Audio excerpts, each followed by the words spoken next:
រីហ៊ូចាប់ចាន់អូនចាប់បងចងណាត្រៀមប្រងព្រៀបប្រកួតហនុមានកុនខ្មែរគូពិសេសទី2ទឹកទី1បាទឥឡូវនេះយើងនិយាយការពិតណាលោករទ្ធីបាទអ្នកលើកទឹកនៅក្នុងសង្វៀនបដាល់បាទបានคลายទៅជាហ្វេនគ្រប់ត្រូលក្រុមបាល់ទាត់ពិធីករកីឡាអស់ហើយបាទមកអស់លីងហើយមកអស់ហើយនិយាយមែនតើណាបា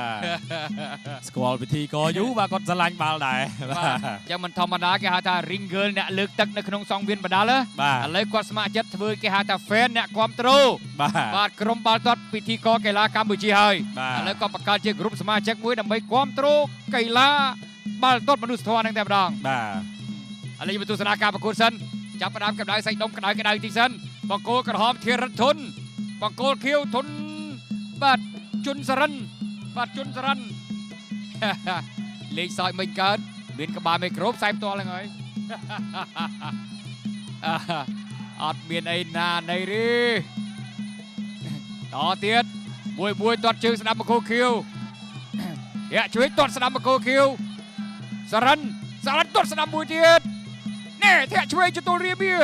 ធារិទ្ធធុនបង្គោលក្រហមបាទលូកឆ្វេងម្ដាយរបស់សរិនបាទមួយដៃទាត់ជើងស្ដាប់ទៀតរបស់សរិនបាទធារិទ្ធធុនមួយឆ្វេងបាទក្តាប់ដៃវត្តស្ដាប់ម្ដាយទៀតត្រង់ស្រូបមួយជើងទៀតសរិនបាទជុនសរិនលេងមែនតើលេងមែនតើឬអត់ឆ្វេងមួយទៀតមួយជើងស្ដាប់ទៀតសរិនមួយដៃស្ដាប់អូយឆ្ងាញ់បាទឆ្ងាញ់រៀងខ្លួនបាទទាត់ជើងស្ដាប់ទៀតជុនសរិនធារិទ្ធធុនបាទវត្តម្ដាយខុត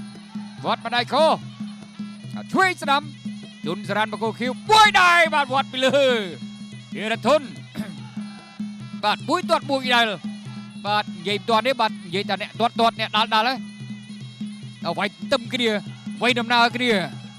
មួយជើងឆ្វេងបង្គោលក្រហមធារិទ្ធធុនតទៀតមួយជើងស្ដាំទាត់ខាងលើធារិទ្ធធុនមួយជើងស្ដាំទប់គ្នាដកថយឬមិនអត់ទេបាទសម្រុកចូលទៀតមួយជើងស្ដាំជុនសវុនបាទជុនសរិនជើងស្ដាំជុនសរិនខៀវជើងស្ដាំខៀវមួយជើងឆ្វេងបាទធារិទ្ធធុនបង្គោលក្រហមធារិទ្ធធុនបាទកូនសើលោកស្វាយសគុណដល់ទៀតមួយដៃឆ្វេងកាត់ខៀវផុតអត់មួយជើងស្ដាំបាទទាត់ផុតទៀតហើយបាទកបតដើរចូលបាទក្រហមធារិទ្ធធុនបានលូកអោនផុតតិចមានឱកាសទាត់ស្ដាំខៀវបាទមួយដៃស្ដាំបង្គោលខៀវបាទជុនសរិនបាទពិសោធន៍ជុនសរិន29ក្រហម10ដងលេងគ្នាបាទអត់មានអីទេអ្នកឃុំសែនុយបាទបងប្អូនអ្នកស្រែនុយខេត្តសៀមរាបចាំទស្សនាអស់គ្នាដើរចូលធាក់ខ្ទាស់សិនមួយជើងស្ដាំជុនសរិនមួយដៃស្ដាំដួលបាត់វ៉ាវមួយដៃនេះគេថាអាមេពេញតភឹងអូយចង់ខ្លាច6វិញទៅហើយ7បាទអ្នកសែនុយបាទអ្នកសែនុយបាញ់7ពេកបាទម្ចាស់ការកវីក្បាលអញ្ញាកដាលអើយអញ្ញាកដាលបាទ9 10ចុំមិនចឹងអញ្ញាកដាលរំ9មិនចឹងបាទកវីក្បាលអត់ថែមួយអា9អញ្ញាកដាលនេះកៀងដែរកៀងរាប់ដែរបាទ8ក្រហមកវីក្បាលអញ្ញាកដាលដកថយយីអត់រាប់9អញធ្វើអកូតមើលវិញអកូតហ្មងអកូតបាន9នេះអ្នកក្រោមរាប់ទៀតណាអីអញ្ញាកដាលពេលខ្លះគាត់ប្រាំងដែរណាចុះបើក្រហមកវីក្បាលសុំចាញ់ទៅហើយសុំទៅមិនរួចទៅហើយមិនចឹងហ៎ប៉ុន្តែក៏ភ្លេចគាត់ថារាប់បាន8មិញបាទគាត់ថាលឺសំឡេងជួងហើយគាត់ថាចប់បាទប៉ុន្តែក្រហមកវីក្បាលទៅមិនរួចទេបាទក្រហមគឺគាត់ហើយក្រហមចាប់ពឹងថាអញ្ញាកដាលកាលបាន9ដកខ្លួនថយអកូតភឹស9